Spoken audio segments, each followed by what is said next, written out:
Smart groups are groups which you can build in EndNote which have search strategies associated with them. These search strategies allow you to filter references according to criteria which you set, such as being published in a specific year or journal. Once you've created a smart group, it will automatically add any references that meet its criteria into the group.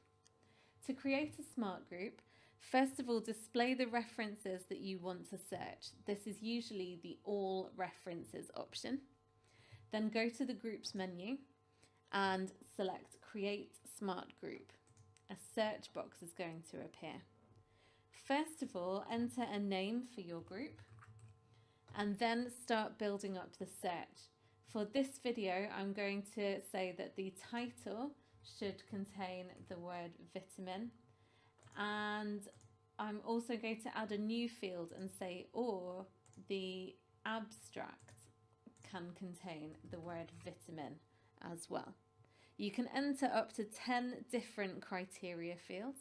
You can also use truncation, which is putting a star at the end of the word, to help you search for different endings of the word. So if I do that here, I will be looking for vitamin and also vitamins plural.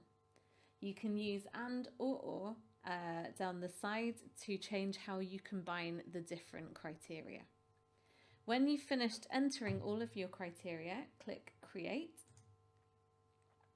and the smart group will appear left-hand next to any other groups you already have. Whenever you add new references to your EndNote library, EndNote will check them to see if they match the criteria for any of your smart groups. If they do, they will automatically be added to those smart groups.